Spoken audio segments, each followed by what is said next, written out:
What's up, guys? Part 3 of the video of the subframe rebuild. I am pretty much done on the subframe. I actually had some time to get the spindle stuff taken care of, and then as well as one of the Brembo's brakes are going on to the on this subframe on one of these spindles. I do have the other stuff, caliper that I do need to grind.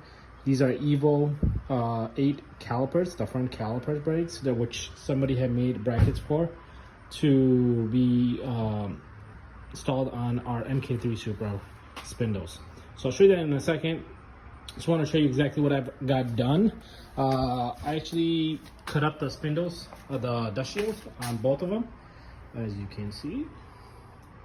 The reason being is because of those Evo calipers. They need to be either cut in a certain place or cut in a certain place, and then just looks ugly, so I ended up taking the whole piece out completely with a cutter.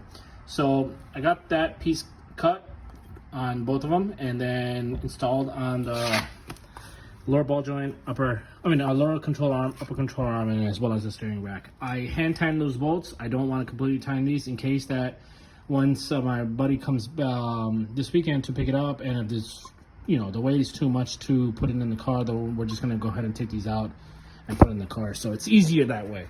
That's why I haven't completely bolt down everything to factory spec. That's being, if we need to end up taking it out, or when he gets home, once he goes ahead and install this into his car, and he needs to take something out, it's, I don't want to make it harder for him. It's just easy.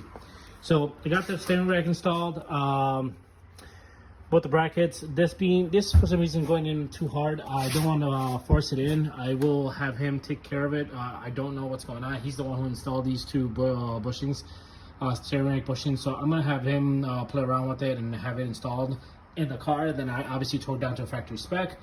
But everything else is completely done. The steering rack mounted on the subframe. Obviously, the front lower suspension arms are installed with the bushings, alignment bolts, as to my last video. The spindles are installed, upper control installed, lower control arms installed.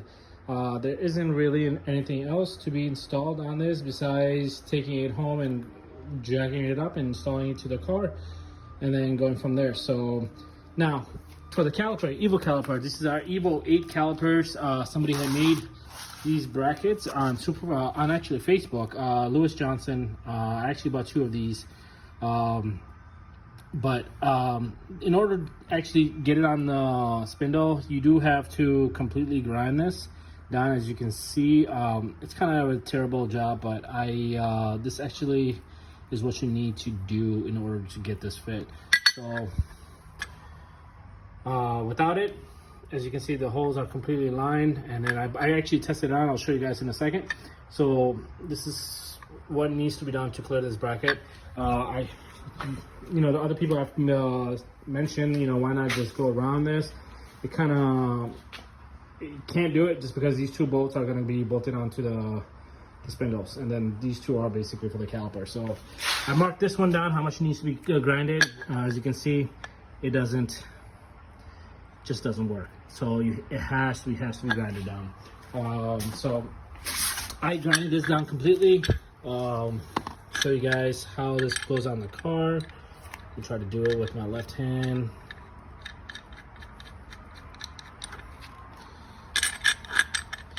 I believe this bracket was his first original bracket that he had created.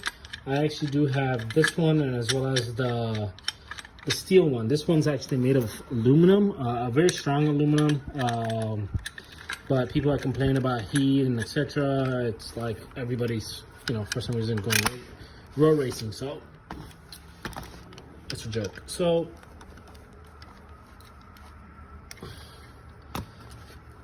I haven't fully tightened this down, but you get the idea. See, the bracket goes on.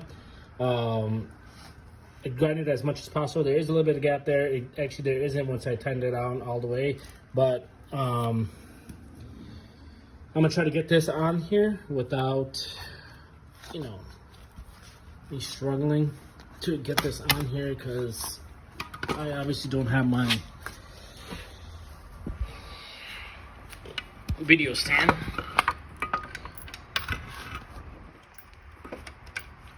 So I'm gonna install this off camera and then I'll show you guys exactly what I did. All right, guys. So I got the caliper installed.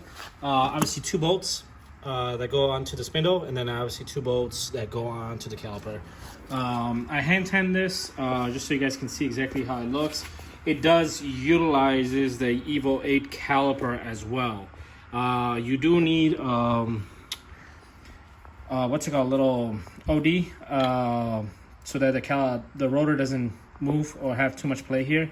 You can buy it off eBay for about less than 10 bucks shipped. So you do need one of those. It utilizes the Evo 8 caliper and the rotor, and as well as the caliper with the bracket. So this is how it looks. I don't have the rotor to show you guys exactly how it looks and how it sits, but you guys get the idea. I mean, it's a massive caliper. This is actually bigger than the Mercedes-Benz the big brake kit that a lot of people are running. So yeah, subframe is done. And if you guys have any questions, please let me know, leave comments, and I'd be happy to assist you guys on how to put this together. And then hopefully, you know, I'll have more videos on other builds. I will have a rear subframe build this winter. It will be on my car along with the diff that I need to get rebuilt with the rear kit. So stay tuned for that. But yeah, if you guys have questions, leave comments, subscribe. I'll be posting more videos. Thanks for watching, guys.